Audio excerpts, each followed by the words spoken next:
Kevin Miller in the morning, KIDO Talk Radio, 107.5 FM, 580 AM. Heidi Harris joining us from Las Vegas. Talk show host, author, and who knows what you're up to. Thank you for joining us. Hey, always glad to be here. I'm so excited for you. You're on AM and FM. Whoa, whoa, whoa. Hell, how cool is that? Well, you're the voice of experience. I just know it's nice to have an AM and an FM. There you go. Well, we need ways to reach so many people, which is where we'll start. Nevada, one of the early states when it comes to presidential politics. Have you seen any of these folks, and your thoughts on the current state of the field with all these Democrats in? Well, I think that I have been telling my listeners for 2 years to keep your eye on Liz. And they don't believe me. Keep your eye on Liz. No, Pocahontas. No, keep your eye on Liz. And she keeps climbing in the polls, just like I figured that she would, because whether you like her or not, and obviously I'm not going to vote for her. She's a pretty woman. She's dynamic. She's smart. She's a lot more charming than Bernie. She's a lot easier to take than Kamala. She's a lot younger than Joe. I'm just saying, keep your eye on Lizzie. I think she's probably going to be the nominee. You're saying Elizabeth Warren? Yeah. That's what I think. And listen, all of these people, you've watched the debates. These people are all so far to the left, talking about Medicare for all. And, what the Republicans need to do is whoever the nominee is, because it was the second night of everybody raised their hands if they wanted to give illegals free Medicare, as you know. And so all they need to do, really, if the Republicans want to win, is they need to get some people sitting around a kitchen table, like all of us do, with their bills, trying to figure out how we're going to make ends meet. And then show us a split screen of the nominee, hopefully it's one of the people who raised their hands, the nominee raising their hand or talking about giving illegals free medical care. And if they do that, that really, to me, will be the game changer. That will be all you need to tell most of America to get them to say, may not love Trump all the time, but I sure don't want that. Well, speaking of which, do you love Trump all the time? Nobody loves Trump all the time. Well, Sean does. Well, there are people who do. God bless them. I think that he's wrong sometimes about certain things, but I think he's trying to do the best he can under the circumstances. But it's tough because the guy, no matter what he does, he doesn't get any credit for it when he does something right or makes a good call. And certainly he's learning along the way, and sometimes he'll be real tough on something and then back off. And the people who are the apologists for him never seem to question that. But, I think he's a lot better than the alternative. I wanted Ted Cruz. So I'm just grateful that he's not Hillary Clinton at this point. Exactly. Exactly. Heidi Harris, by the way, if people want to get a hold of you, literally and figuratively, we say that with respect. Yes. How can they do that? Yes. HeidiHarris.com. HeidiHarris.com. That's got my Facebook page attached to it and my podcast and blog posts and all that stuff. HeidiHarris.com. You notice most presidential candidates, with the exception of the president, they don't mention culture.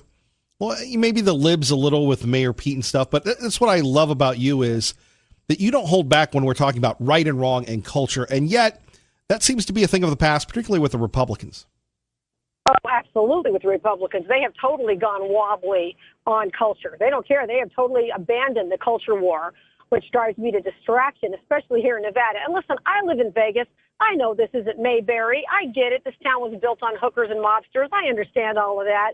But still, we've got to fight for family values. And I see a lot of people not doing it. And then I love the excuse that a lot of Republicans use. Well, I'm a social conservative, but they'll say I'm a fiscal conservative, but a social liberal or a social libertarian.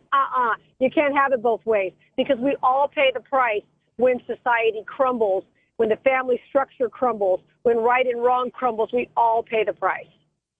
Right. And okay, Heidi Harris, Las Vegas talk show host, HeidiHarris.com here on KIDO Talk Radio. Are we paying the price? Oh, absolutely. I think we're paying the price of crumbling families when you look at the women, the feminists, the women walking around with female body part hats on their heads. And a lot of them are seriously man haters. We saw those people all rear their ugly heads during the Kavanaugh hearings. They're man haters. Now, it seems to me that if you have a decent father in the home, it's pretty tough to be a man-hater because every woman's been done wrong by a man and every man has been done wrong by a woman. But if you have a good father or a good mother in the home, you're able to put it in perspective and you're able to say, okay, this is one person, right? But a lot of these feminists are just there, just hateful. Remember Mazie Hirono from Hawaii, the senator during the Kavanaugh hearings telling you men just need to shut up? Really? And I think this comes from a place of not having fathers in the home, and that is a direct result of what's happening with society. People are so quick to just, throw in the towel at the slightest thing when they're married or not choose well. And I'll tell you something else, Kevin, that's so interesting to me. When you look, for example, recently there was a story in Kentucky, I don't know if you talked about it, about a young woman who had just cranked out her fourth child. She had twins. She had 4 kids. She was 22, living with her parents. I don't even know if they all had the same dad. And she went out to a bar. And she's leaving. I mean, I know women with children, they can't even take a shower, much less get out to a bar. But okay, she goes out to this bar, and she winds up leaving at 3 in the morning with some guys, winds up in a shallow grave. It was devastating. It was awful. It never should have happened. No one deserves that. But when I pointed out just that it was not necessarily the smartest move to be doing that, you cannot believe how many people who passed it around on social media and came after me, trolls who weren't even listeners, people from Kentucky and whatnot. They were furious with me for even mentioning it. Oh, you're victim blaming. I didn't victim blame. I never blamed her. She didn't deserve it. But the fact is, this is the kind of behavior that's not cautious. And what's weird to me is this generation of women, so she was about 22, this generation of women were raised with the stranger danger, right? Don't talk to strangers. Don't do this. Dating apps and bars and throwing all the wind, and that has a societal impact.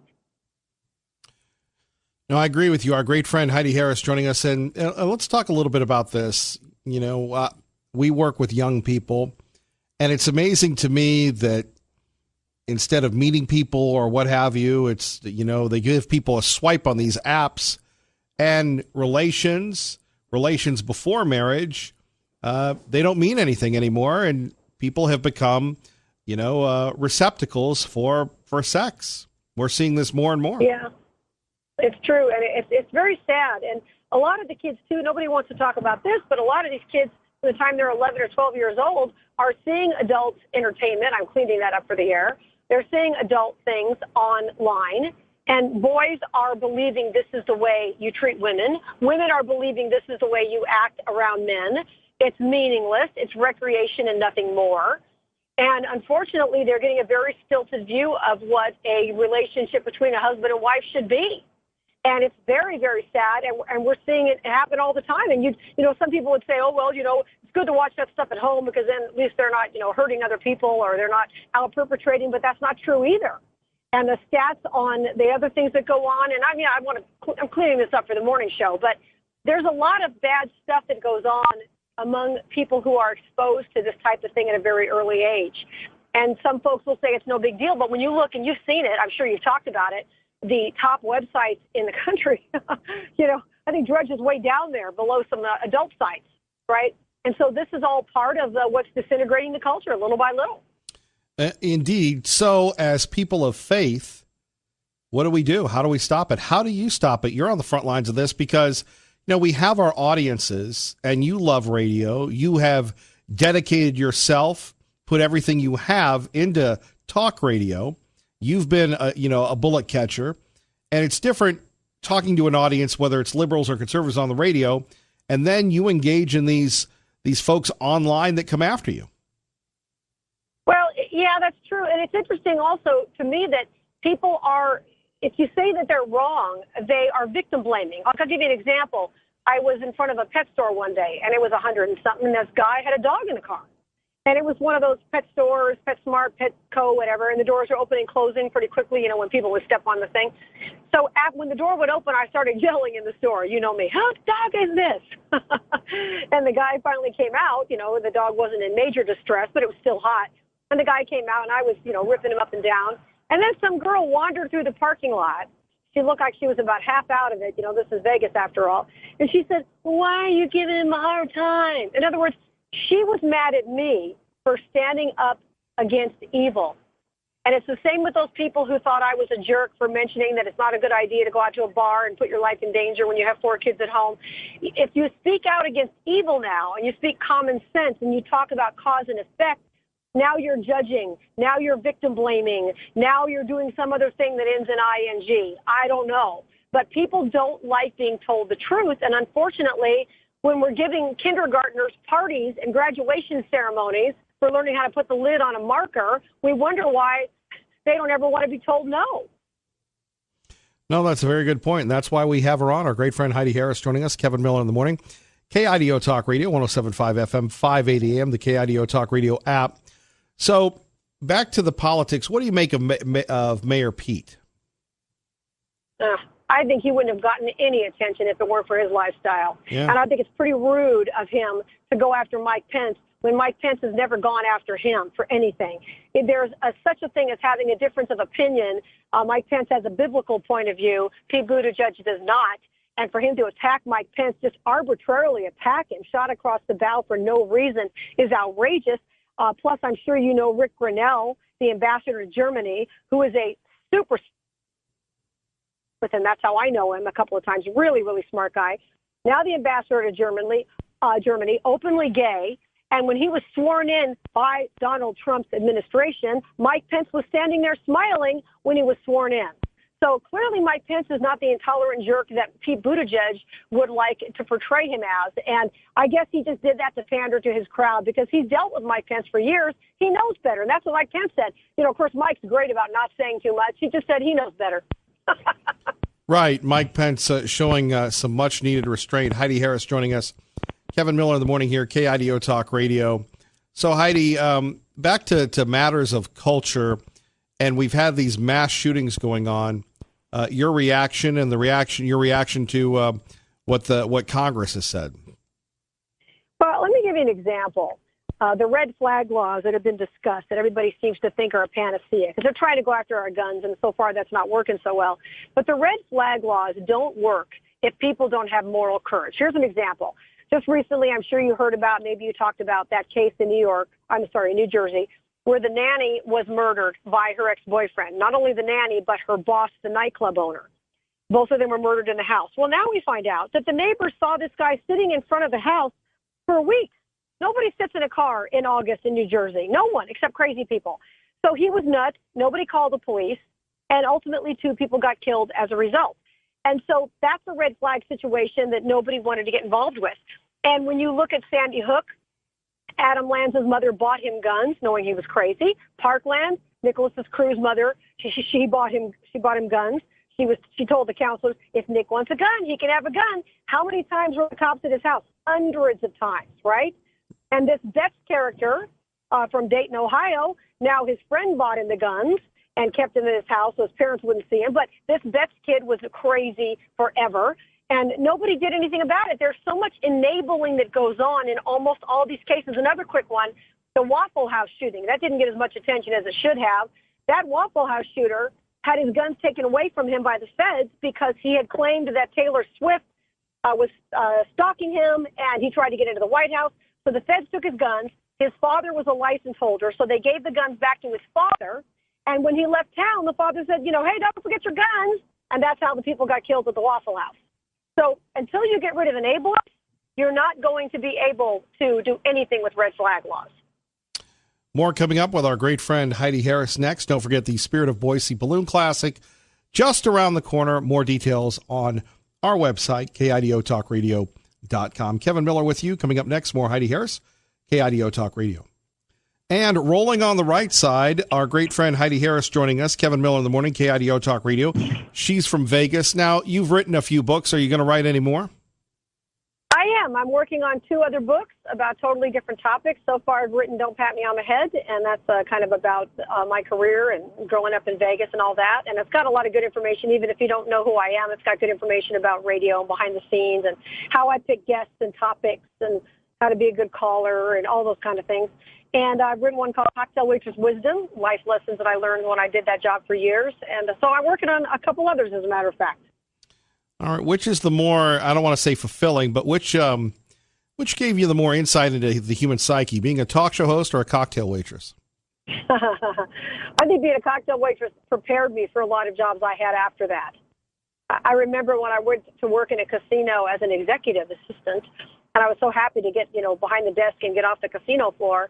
And I was talking to an employee who said to me, "Oh, I just passed so-and-so in the hallway, and she didn't say hello." And I just broke out laughing. I thought, honey, if that's the worst that happens to you, I worked with some barracudas in Vegas that would slice your throat if they could get away with it.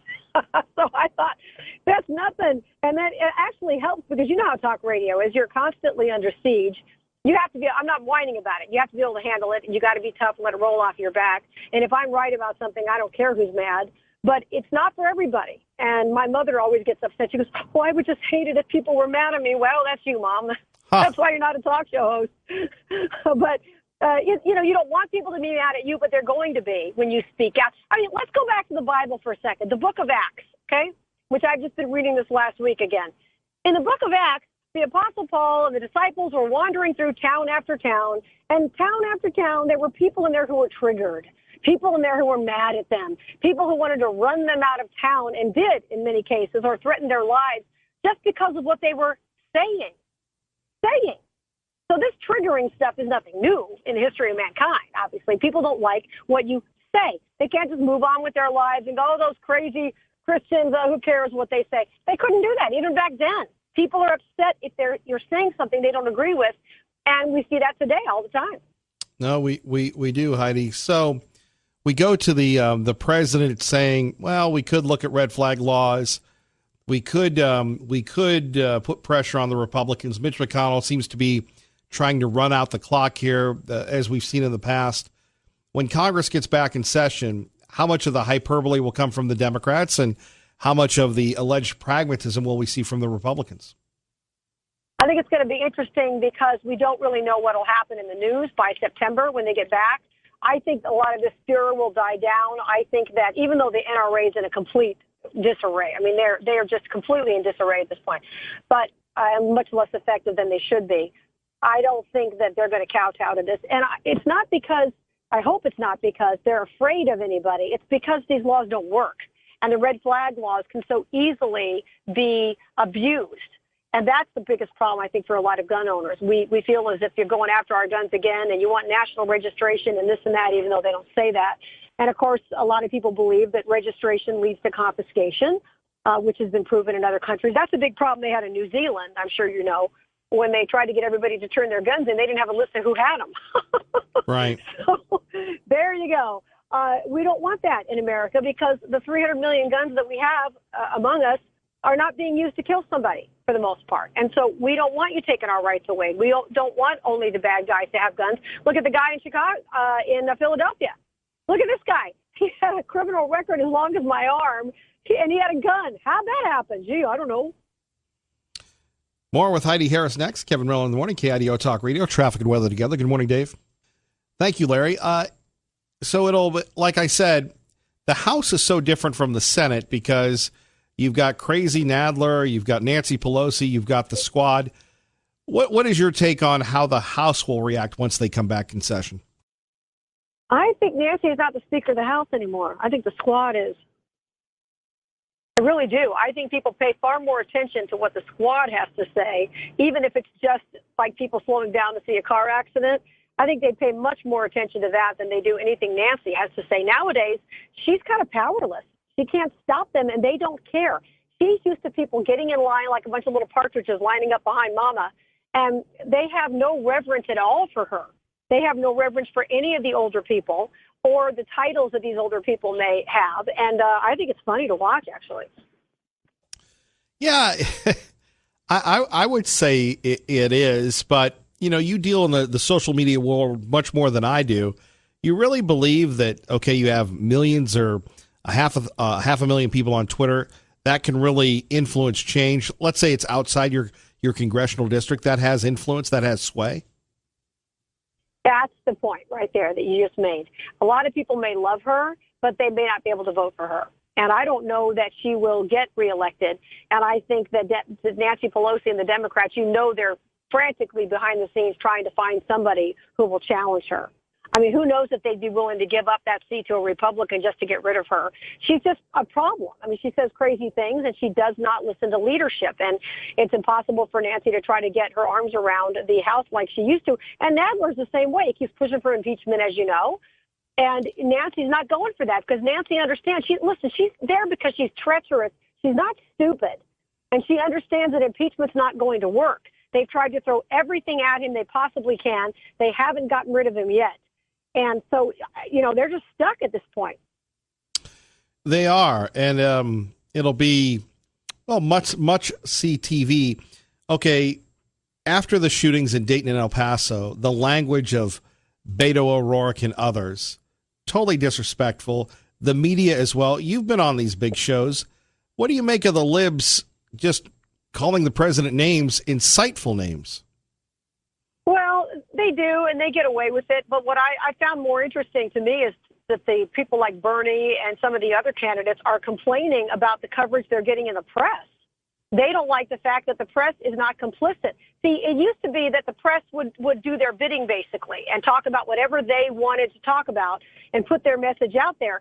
And now even people like Bernie or Bernie's campaign are saying, well, we don't want them to focus on the bad polls. We want them to focus on the good polls. What good polls? He doesn't have any good polls. But they're upset that the press isn't pushing them like they used to. They have to actually get out there and work now. They have to get out there, put out the tweets, do the work, get the information out there without the press. Because remember that the press is going to try to destroy whoever they don't want on the Democrat side. And then once that person gets into their primary, they're going to work very hard to get them elected. Just like they did with Donald Trump. I mean, they gave Donald Trump upwards of $2 billion of free advertising, as you know. And then because they wanted him to win, because they figured Hillary would squash him like a bug. Well, it didn't work out like they thought it would, and they created a Frankenstein who doesn't want to deal with them now. So they're going to try very hard to try to get somebody else in. I don't think they want Bernie. I don't think they want Biden either. I think they want somebody that they think can actually win, and I believe that that's going to be somebody like Liz. More coming up with Heidi Harris next. You're listening to Heidi Harris, HeidiHarris.com, along with Kevin Miller, KIDO Talk Radio. Good morning, Maggie. Kevin Miller in the morning. Heidi Harris joining us from Las Vegas. So you think it's Elizabeth Warren versus Donald Trump. Who wins? You know what? It depends on what's happening in the news. I think Elizabeth Warren is going to have to button it up when it comes to Medicare for all and all that because so many people are against it. Seniors, I don't know if you saw this. I'm sure you did. The other day, Kamala Harris was basically, chastised by a senior for going after Medicare because seniors don't want people jumping in line ahead of them. I don't want somebody just coming into this country and stepping in line in front of me. I've been paying into Medicare for almost 40 years. I want my stuff. And a lot of seniors feel the same way.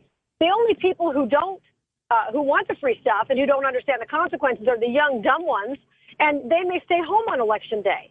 So Elizabeth's going to have to pull way back on her rhetoric about giving seniors all this stuff and have to get a little more centrist or she's not going to beat Donald Trump. Well, and that's the beauty of it when you think of what Elizabeth Warren brings to the table. Kamala Harris, she just seems very angry. Cory Booker, he doesn't know if he's supposed to be the joyful guy or the angry guy either. He looks satanic when he talks. He gets this weird thing in his eyes, and he looks a little strange. And there were some people I thought would do better. I was very impressed with Tulsi Gabbard, for example, in the early debates. And I can't believe that she's not doing better because I think she's very sharp. I think she's very pretty. She's smart. I mean, you have to be pretty. You got to have, guys or girls, you have to have a certain look. And I thought she did a lot better than a lot of people have given her credit for it. It's interesting that she hasn't taken a fire, but then she's suing, as you know, Google for shutting down her fundraising arm, like in the days right after the first debate. So she's not really endeared herself, I should say, to these folks too much. And that's a part of it, too. But once again, I think a lot of folks left and right are upset with what's happening with social media in Silicon Valley, and they feel like it's not fair what's being said, and they feel like they can't control the message anymore. But I would argue and say, hey, listen, come up with a good website, put stuff on YouTube and all of that, and combat it. But there are so many ways that the other side can misinterpret what you said or mischaracterize what you said now. It makes it much tougher. It's almost like being in one of those galleries where all those baseballs are coming at you. It's a lot harder now to fight all of the inconsistencies and all the lies about you. Heidi Harris joining us. Heidi, let me ask you something. You now were you born in Vegas? Yes. Okay, so you are a Vegas native. Yes. All right. What is the Heidi Harris uncensored, unfiltered visitor's guide to Las Vegas when all of us from all over the country come to your hometown? Well, I think that you should be very careful. I think it's a great place to go. I would feel perfectly safe walking down the Strip. But I think the one thing that people do sometimes is they throw caution to the wind. They come to town, they get drunk, they do things that they might not normally do at home. So I think that if you are coming, especially if you're a girl, you should be careful about who you're with and what happens to your drink and things like that. That's always important. Keep your wits about you at all times. There's a lot of great stuff to see, a lot of great shows. I would highly encourage anybody, if you have not been here before, to take a helicopter trip to the Grand Canyon. It's like 30 minutes by helicopter. And if you do it at the end of the day, you can fly in over the Strip. I don't work for a helicopter company, but, I mean, this is something I recommend. Come in over the Strip at night in a helicopter. That's amazing. So things like that, I think there are to do. There's Red Rock right outside of town, which is a world-renowned hiking, and people do a lot of climbing, rock climbers and things like that. And so there's a lot of stuff. Vegas is not just, a bunch of bars and casinos. There's a lot more to it. Well, no, I've been fascinated by Vegas. I used to watch this show on the Travel Channel, and I wish I could get it. It was called American Casino, about the adventures at the Green Valley Ranch, and it was off the Strip, but it was all more about marketing and the hospitality business and dealing with type A people, the whales that come in and sort of things. How has Las Vegas changed over the years? And, I mean, is there a great place for a buffet or a show? I mean, obviously, the inside, the stuff that we're not going to see on the blogs.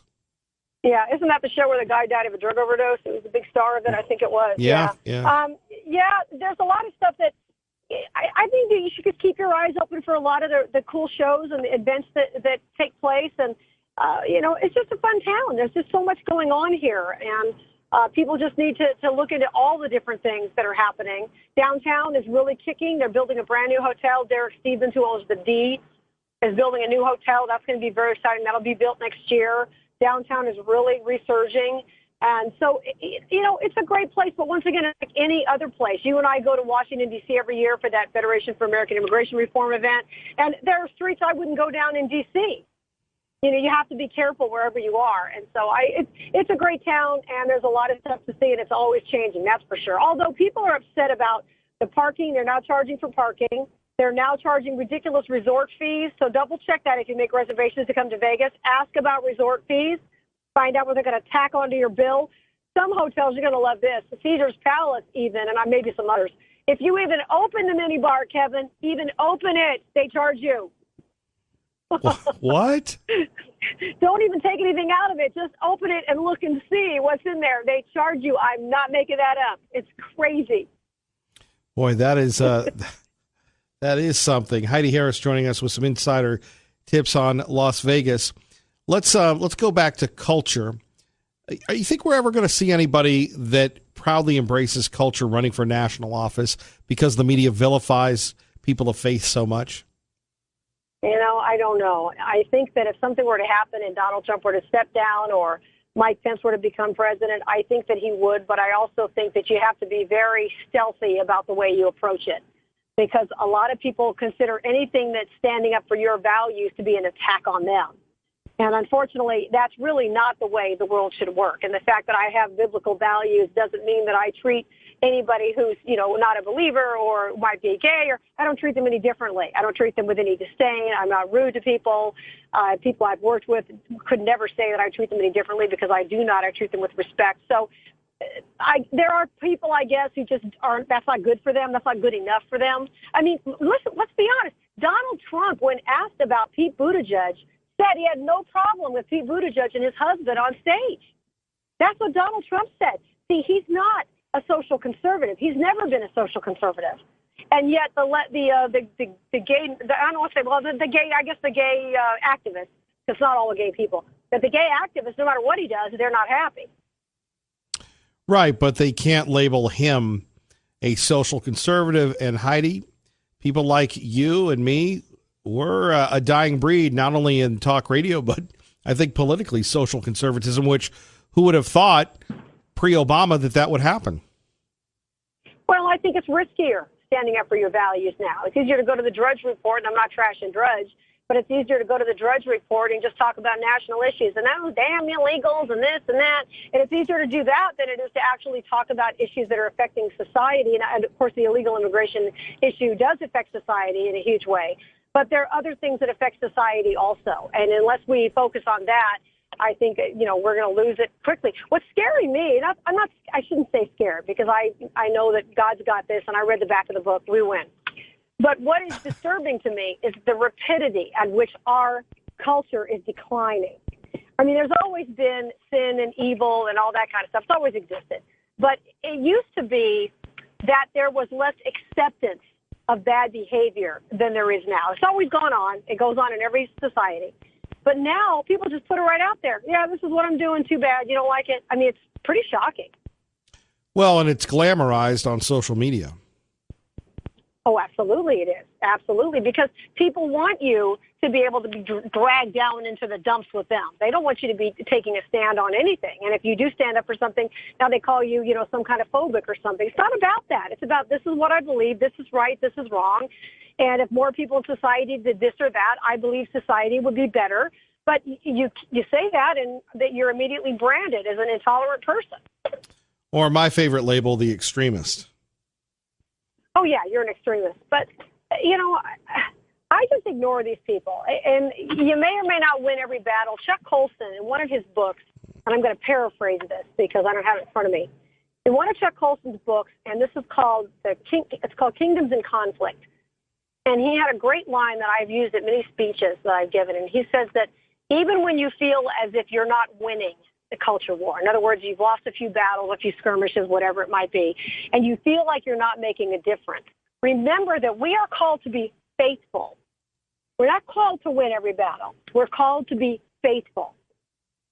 And so that's the only thing that matters. I just recently read a story where some evangelists were upset with Donald Trump because of his new rule about people who are illegally here taking advantage of, free housing and this and that and the other, and then they wouldn't be given green cards. And I couldn't believe evangelicals were doing that. I'm an evangelical myself. I was shocked that they were saying that because I'm not a Bible scholar, so, if somebody disagrees with me, they can email me. But in my reading of the Bible, Jesus never tells government to take care of poor people. He tells his followers to take care of poor people. He tells his followers to care about people. He never tells government to do it because Jesus knows that government isn't the solution to anything. And so it's stunning to me that somebody who claims to be an evangelical leader would think that government was the answer to taking care of poor people or taking care of, immigrants who want to come into it. That's not, you want to have them come in, have them stay at your house, put them up in your church. Right. It's not government's job. It never has been government's job.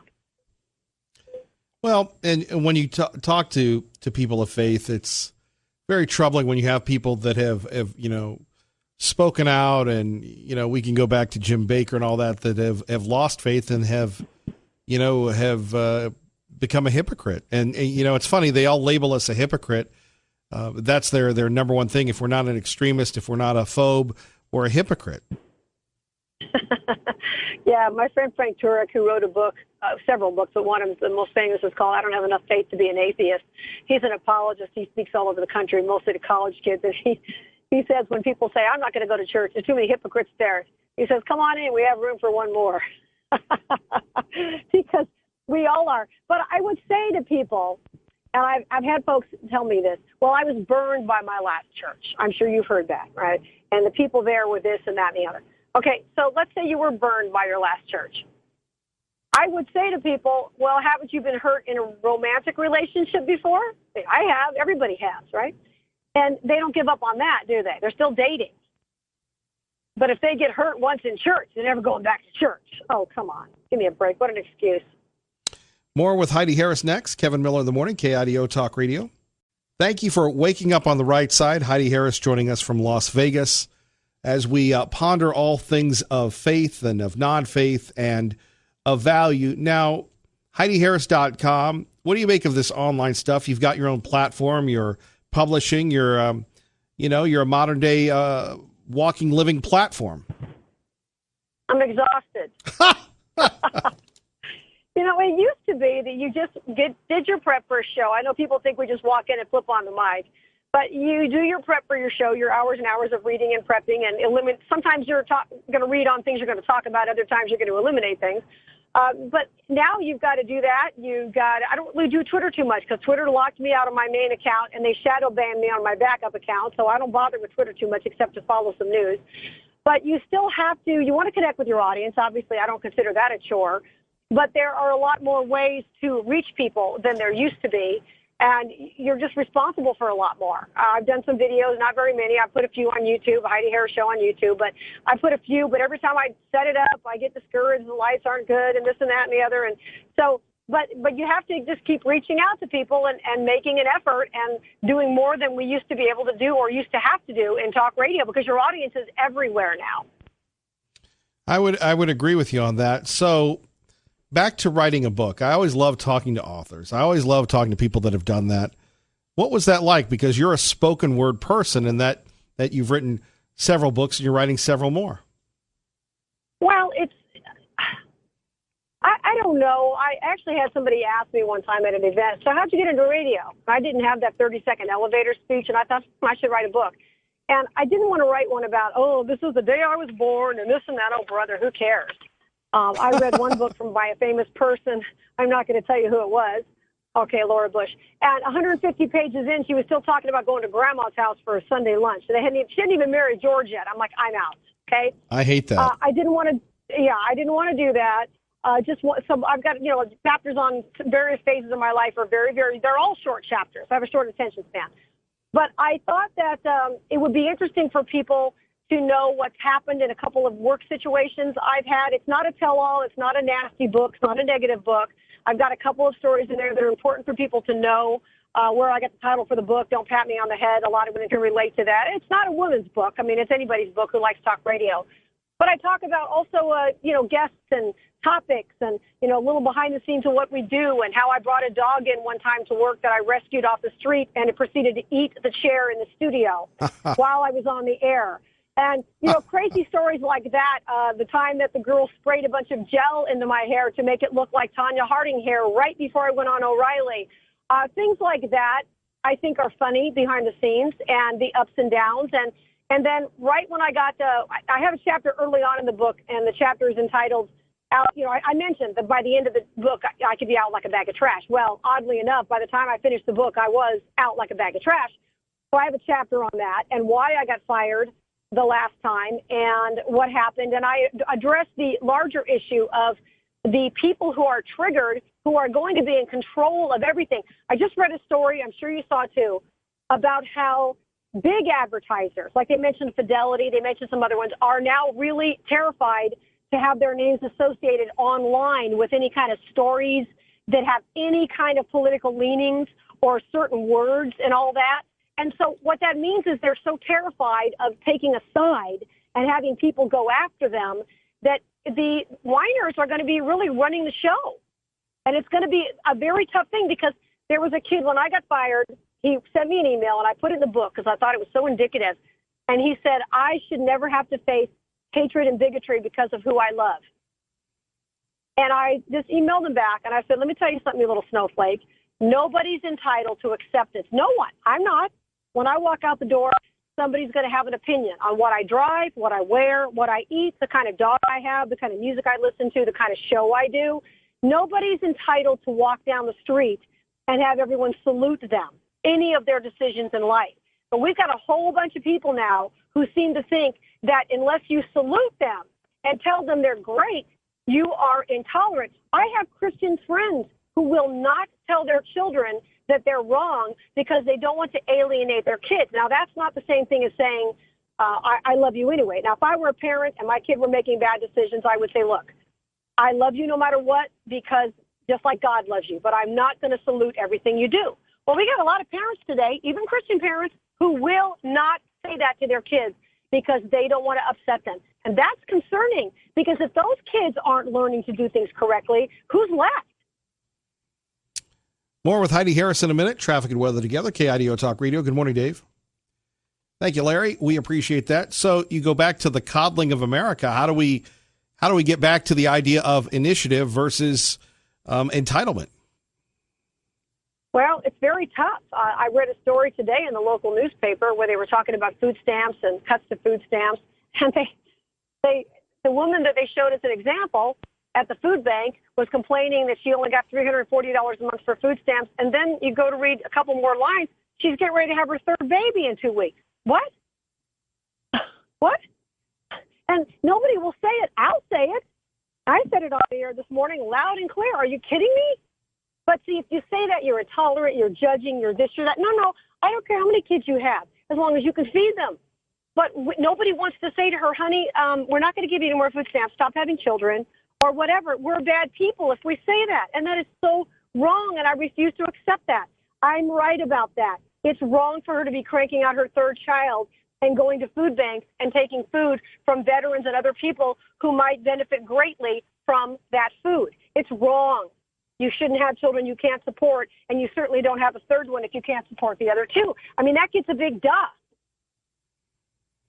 Exactly. Of course, nobody says that anymore because we're mean if we do. Yeah, let me give you a quick example. We were talking about the guns a second ago, and there's a story that didn't get a lot of attention. I had to really do a lot of digging on Google to find it this last week because I remembered seeing it, and I couldn't find it again. There was a kid named Blake Lammers, and he spells it Blaec, Blake Lammers.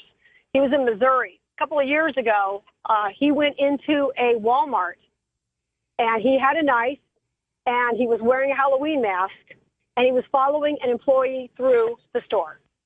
And it turned out that he was going to try to follow this employee into a back room and kill them because he got to thinking, and I quote, he got to thinking when he saw Halloween, okay? So they arrest him. They kick him out of Walmart. Then about a year later, I think, and I'm doing some of this from memory, so bear with me. The principle is still the same. About a year later, his mother finds a receipt in his pocket. He's gone back to that same Walmart and bought some type of, and I hate the word assault weapon because I know it covers a lot of things, some type of military-style weapon in Walmart for $850.